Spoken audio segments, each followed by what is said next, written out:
اعوذ باللہ من الشیطان الرجیم بسم اللہ الرحمن الرحیم۔ حضرت شیخ عبد القادر جیلانی رحمۃ اللہ علیہ۔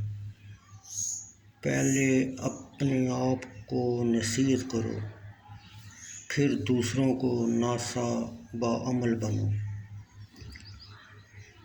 تم اندھے ہو کر دوسروں کی رہنمائی کس طرح کر سکتے ہو؟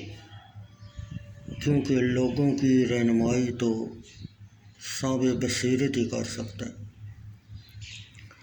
اسرار و رموز، مصائب و امراض اور صدقے کو چھپانا بلائی کے خزانوں میں سے ایک خزانہ ہے۔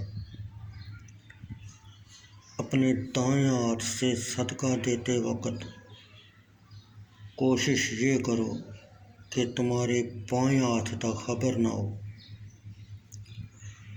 علماء کی خدمت میں حسن ادب، ترک اعتراض اور حصول فائدہ کے لیے حاضری دو، تاکہ ان کے علوم و برکات سے تمہیں فائدہ پہنچے۔ جس نے اللہ تعالیٰ کو پہچان لیا تو دنیا و آخرت اور غیر اللہ اس کے دل سے غائب ہو گئی۔ تیرا دل جو کہ اللہ تعالیٰ کا گھر ہے، غیر کو اس سے نکال دے۔ اگر تو حقیقی کامیابی چاہتا ہے تو اپنے رب کی اطاعت میں نفس کی مخالفت کر۔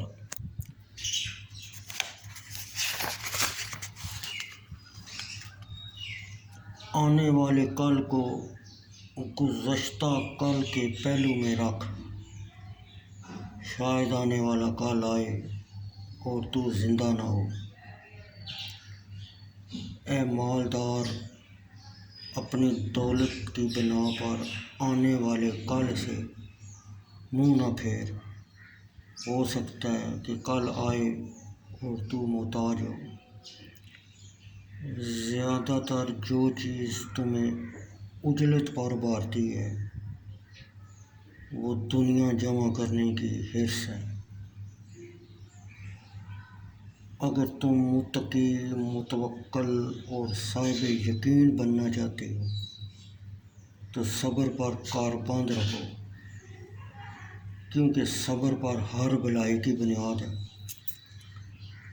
بروں کی صحبت تمہیں نیکوں کے ساتھ بدگمانی میں مبتلا کر دے گی۔ عمل پر غرور نہ کر، کیونکہ اعمال کا دار و مدار خاتمے پر ہے۔ دنیا کے سمندر سے بچ کہ اس میں بہت سے لوگ غرق ہو گئے۔ گفتگو اور خاموشی دونوں سے پہلے حسن نیت کو مد نظر رکھ۔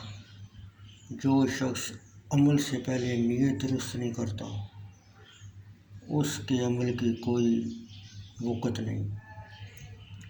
ہمیشہ اللہ تعالیٰ سے ڈرتے رہو اور اس کے سوا کسی سے نہ ڈرو۔ توحید پر مضبوطی سے قائم رہو، کیونکہ اس پر سب کا اتفاق ہے۔